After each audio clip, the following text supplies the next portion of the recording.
I am here with two incredible hospitality leaders. Pradeep, Simon, you're starting us off. This is our keynote session. We want to talk about luxury and what's happening in hospitality. So can we have like a 30-second intro? Simon, I'll start with you. Sure. Good morning, Joe. Thank you for the warm welcome, both inside and out. We're delighted to be here. I'm Simon Casson. I'm the CEO of Corinthia Hotels.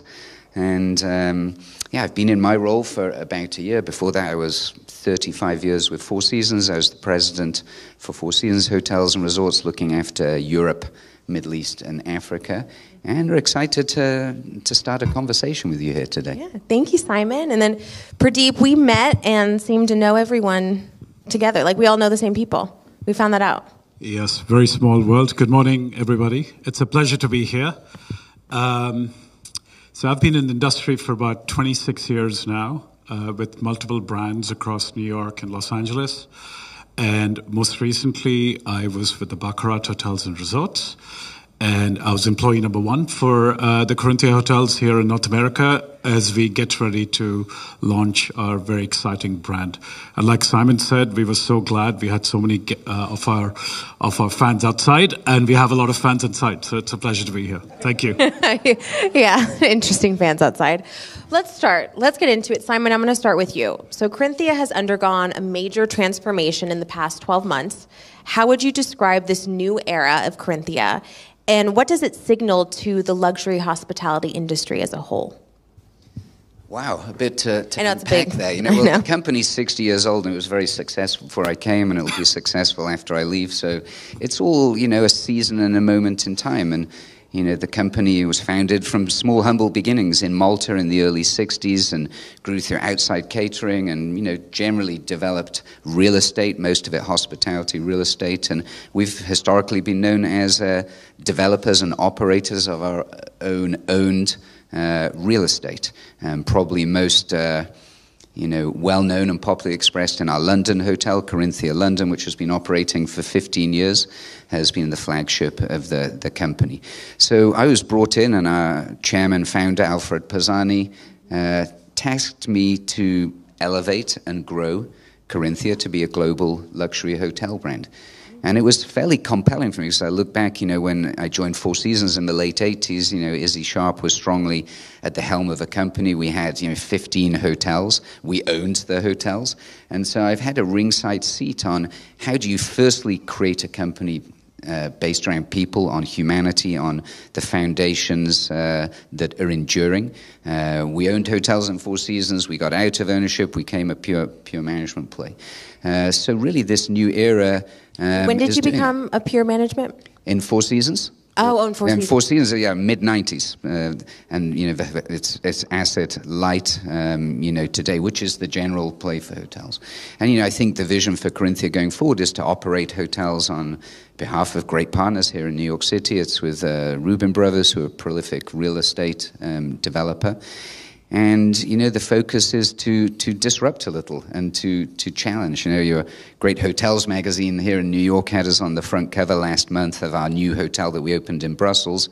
And it said, true contender, Corinthia Hotels challenges luxury's usual suspects. I didn't give them that quote, but I'm happy to adopt it. Good one, you approve. I kind of want to go back. Why is hospitality an asset light, industry? In many ways. Money is expensive. It's about pace of growth, I guess. And it's, what's your focus as a company? I'm a hotelier. I've been, over 40 years in the industry. And it's a different skill set, being a hotelier and being a real estate developer. But you need both to develop a compelling hotel proposition. And, I think many companies start owning their assets and realize that is a laborious and a slow way to grow. It leaves you to the vagaries of the real estate market versus focus on operations. So, at its heart, you can grow more quickly as an operator using other people's capital and, partners who have, much more leverage and clout in the global real estate industry than we do, although we have nearly $3 billion of owned real estate ourselves. We're still a fairly small player compared to Rubin Brothers or other partners that we've joined with. Very interesting. I love asking that because it's becoming more asset-like, but it's true. It's hospitality and then a commercial real estate asset. So then you get to focus on what you need to do. Pradeep, I want to go to you. Let's focus on the Surrey down the street. So the Surrey marks Corinthia's first U.S. opening, so welcome to the U.S., Corinthia, and brings with it Casa Tua as the restaurant and private members club. What does this reveal about your evolving approach to luxury, particularly in urban markets? It's a great question. Look, luxury to me and presence in the market is so crucial. And what we've managed to accomplish through that, Ariela, is a sense of community. We always advertise as we're not just a hotel, but we are part of the community, an integral part. What this also tells the market is that we're all about staying relevant, right? And being at the moment and what I'd like to call innovative luxury. We as hoteliers are, I strongly believe, are storytellers. Yes. And we continue to tell the story, and it's all about innovation and staying current. So with our current partnership with Casa Tua, what we've managed to do is we've managed to integrate ourselves into not just the local community, but also across the crosstown traffic. We have guests that are coming from FIDI, from Brooklyn, from the Hamptons, also from the tri-state area. A couple of years ago, I was giving an interview, and somebody had asked me, what are two best words to describe what you will be doing when you open the hotel? And I said, plain and simple, we'll be positive disruptors. I strongly believe that ever since we've launched the brand, we've not only amplified the Corinthia's brand positioning and the image, but also from a community standpoint, we've been very successful in staying relevant and merging ourselves into the local community. Yeah, I loved you told me that anecdote. I didn't realize the Upper East Side, it's doggy heaven, right? And I'm a big dog lover. And so, the doorman has his water bowl and treats. And a month after we opened, Pradeep, we were on a call, he said, a local resident bought flowers to the doorman of the hotel to say thank you for loving our dogs. And I thought, how better to integrate into the community. It's remarkable. But I would say as a brand, Ariela, it's a huge accelerator. The halo effect of having a North American property. I think in many ways, we didn't open a new hotel for 15 years, and then we opened 3 in 6 months. Wow. Thanks to, that development pipeline, which was in place. So was London the last opening? Mm-hmm. Oh my gosh. Yeah, London opened Wow. 15 years. I mean, they continue to operate, Wow. the hotels we have, but it's the first opening. So firstly, it showed activity with Corinthia. Secondly, it's the first pure management play. Under an HMA, to show our credentials, to be able to operate on behalf of others, and particularly to attract, high-caliber capital partners like Rubin Brothers. So it's been disproportionate, from a client perspective, the guests love it. From a media and hospitality industry perspective, it's raised our profile. And importantly, somewhere here, Guido, our Chief Development Officer, is in the audience. It's sort of put us at a different level of desirability with development partners.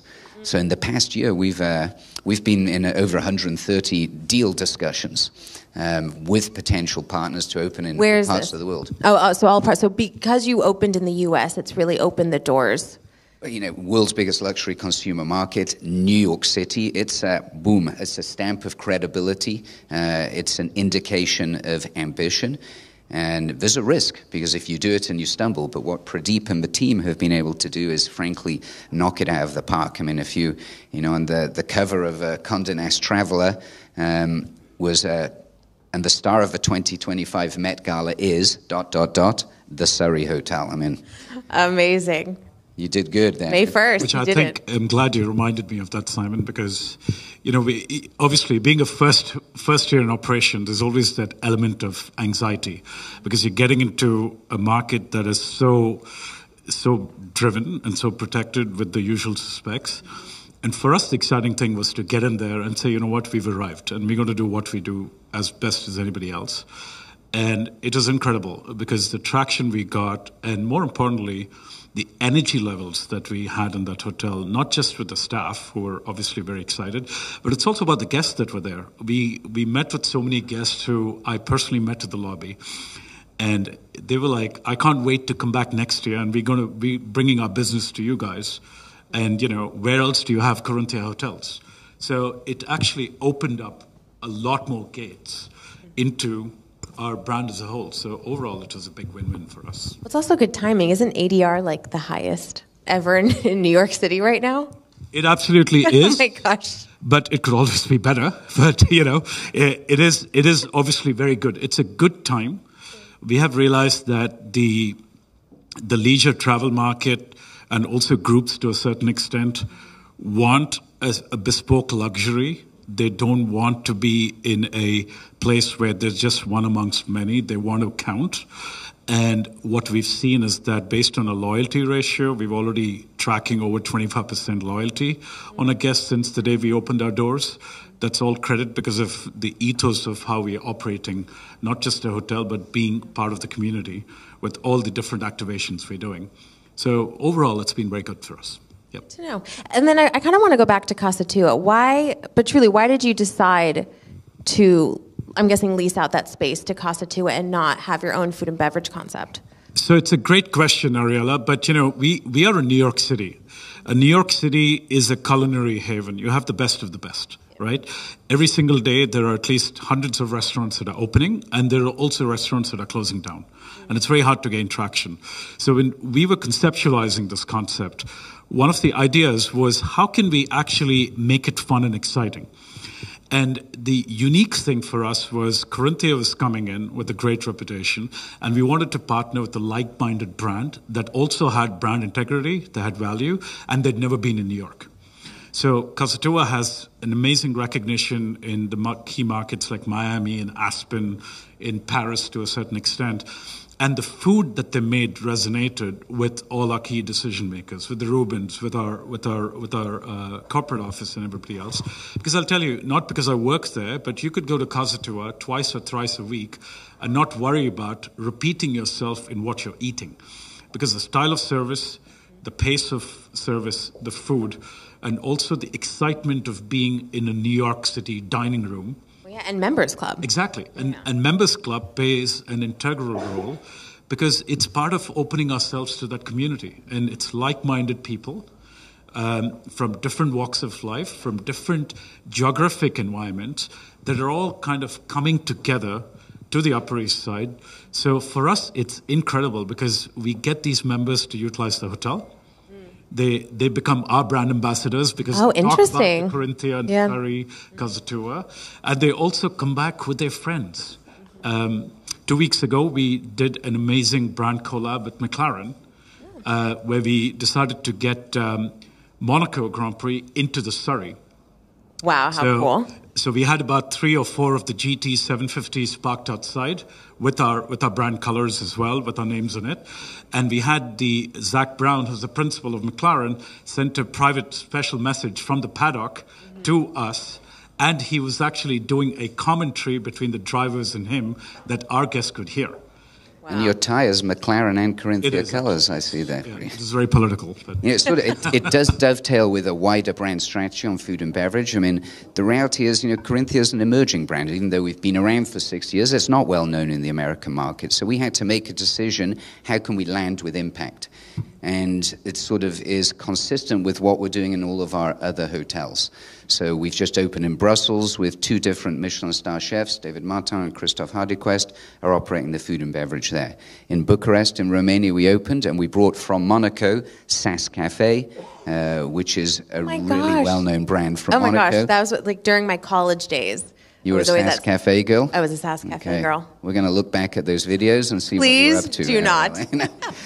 Sammy, who's his father created it, but he just brought a life in that Monaco, vibe, and we do the same historical in London. We have Tom Kerridge, who's a great chef, anchoring our F&B in London. We're opening in Rome at the end of this year, and Carlo Cracco, who is the most well-known television personality chef, is there, and it's done with a commercial balance because, of course, you give up some of the profit when you're partnering with someone.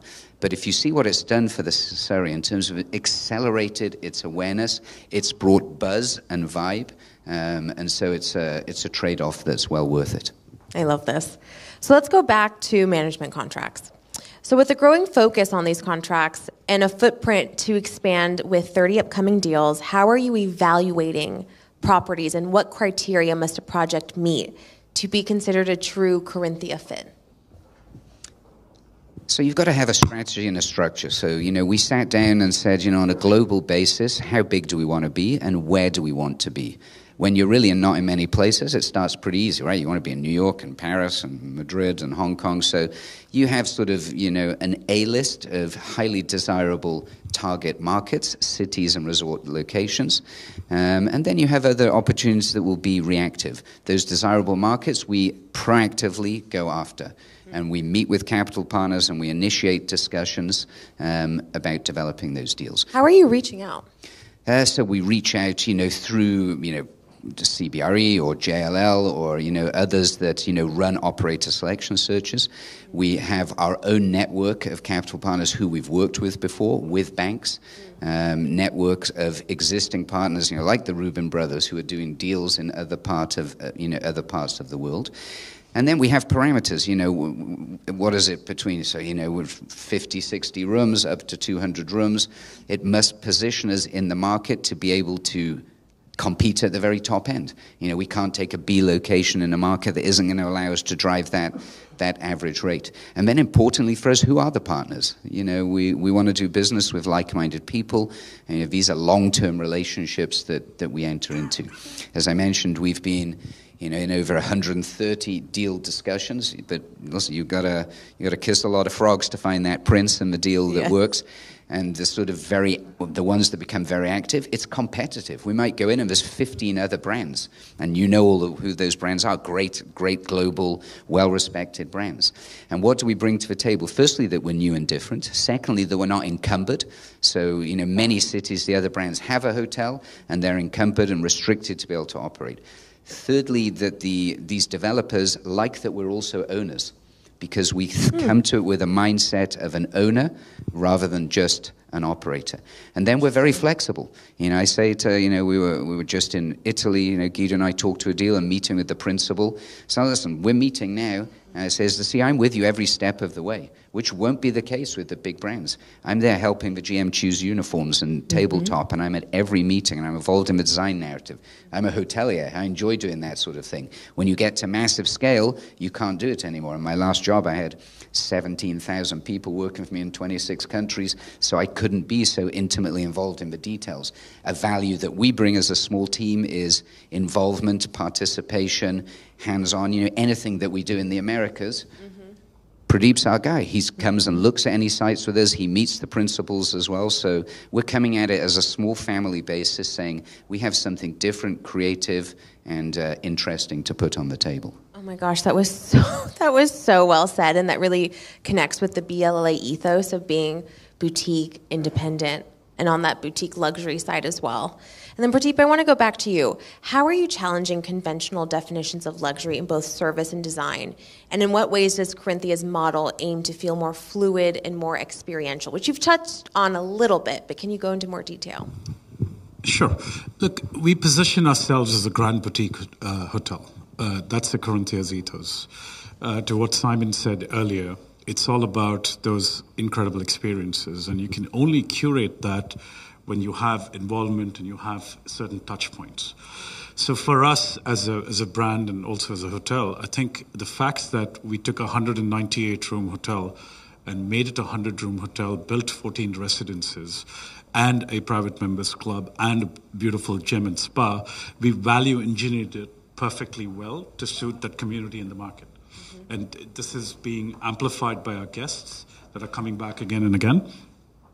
But how do we challenge conventional luxury is about being true to ourselves, right? Like we promise we deliver what we promise to our guests. We're very careful about what we promise to them. Because, to your earlier question about rates are very high, yes, they're high, but at the end of the day, as hoteliers, for us, the important thing is the value proposition. What are we giving in return, right? So you cannot have overpromise and underdeliver. So in terms of that, what we've done is we've spent a lot of time and effort in identifying our key markets, looking at our key strategies, and also talking to the right people who can actually take us there and deliver. That starts with hiring the right staff members, right? And surrounding yourself with the right team. which, and Simon talks about this, and we all as hoteliers talk, you can have the best chandeliers and best linen and best of the world, but if you don't understand what true hospitality is, then A, you're not instilling loyalty, and you're going to run an empty establishment. It's table stakes, right? I mean, to have a good hotel takes money and investment, but anyone can buy the building next door, hire Martin Brzezinski to design it, and you will only get to good, and that quantum leap from good to great is human. It's experiential, it's delivered by people, and the guests know that. They'll pay their $2,000 to stay in any great hotel in New York. They're paying for the brand, the luxury, the location. That's the price of entry. That same guest knows they cannot pay for someone to genuinely care. They cannot pay for someone to anticipate a need or go out of their way to create, an amazing experience. So that makes it incumbent on leadership to create and nurture that environment where the employees of the hotel can rise up and be authentically themselves and deliver that amazing, intuitive, unscripted service. Beautiful, and we have no time left, but I have like 5 more questions I wanted to ask you. So quick, huh? That was way too quick.